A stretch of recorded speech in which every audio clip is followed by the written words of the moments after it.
The story of Moses begins in a time of severe oppression for the Israelites, who had been enslaved in Egypt for generations. Pharaoh, alarmed by the increasing number of Israelites, and fearing that they might become a threat, issued a cruel decree to kill all newborn Hebrew boys. Amid this brutal edict, Moses was born into a faithful Levite family. His parents, Amram and Jochebed, recognized something extraordinary in their son and, out of love and faith, hid him for 3 months to protect him from the Pharaoh's soldiers. When hiding Moses became too dangerous, Jochebed devised a plan to save him. She made a basket from papyrus and waterproofed it with tar and pitch, placing her precious child inside. With a heart full of both fear and hope, she set the basket among the reeds along the Nile River's edge. Miriam, Moses' older sister, watched over her brother from a distance to see what would happen. In a twist of divine providence, Pharaoh's daughter came down to the river to bathe and discovered the basket. Moved by compassion at the sight of the crying infant, she decided to adopt him, despite knowing he was a Hebrew child. At this moment, Miriam courageously approached Pharaoh's daughter and offered to find a Hebrew woman to nurse the baby. Pharaoh's daughter agreed, and Miriam brought Jochebed, Moses' own mother, to care for him. Jochebed was thus able to nurture Moses during his early years, instilling in him the faith and heritage of his people. Raised as the son of Pharaoh's daughter, Moses enjoyed the privileges and education of Egyptian royalty. He was trained in the arts, sciences, and leadership of one of the most advanced civilizations of the time. Yet, deep within, Moses never lost sight of his true identity. This duality of existence, being both an Egyptian prince and a Hebrew at heart, shaped the man Moses would become. One fateful day, Moses witnessed an Egyptian taskmaster brutally beating a Hebrew slave.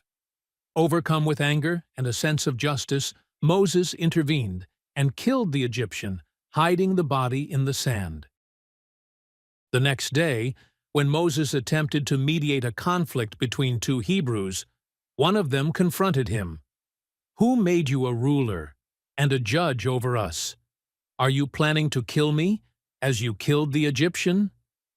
Realizing that his act of violence was known, Moses feared for his life and fled to the land of Midian to escape Pharaoh's wrath. In Midian, Moses would begin a new chapter, far removed from the grandeur of Egypt, but one that would prepare him for his true calling as a leader and deliverer of his people. Applications: faithful parenting in challenging times. Amram and Jochebed's determination to protect and nurture Moses despite the deadly decree shows the power of faith-driven parenting. This reminds us that, in challenging times, parents can greatly influence their children's future by demonstrating faith, courage, and trust in God's plan. Courage to act despite fear. Jochebed's act of placing Moses in the Nile was one of immense faith and courage. This teaches us that sometimes we are called to take bold, seemingly risky steps in order to trust in God's providence. It encourages us to act with faith when faced with life's uncertainties, believing that God watches over those steps. God's providential care. The fact that Pharaoh's daughter discovered Moses and chose to adopt him despite his Hebrew heritage shows God's providential care and protection. This reminds us that, even in the most unlikely and dire situations, God's hand is at work, guiding events toward His ultimate purpose. We can trust that God sees and intervenes in our lives, often in ways we might not expect. Preserving identity in a foreign environment.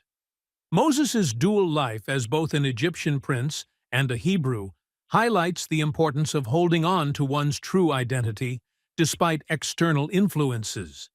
This application speaks to maintaining personal convictions and values, even when surrounded by opposing cultural or societal norms.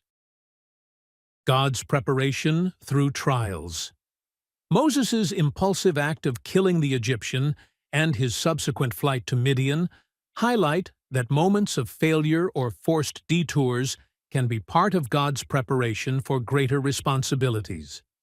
This teaches us that setbacks and challenges are not the end but can be refining processes, where God shapes us for future purposes and missions.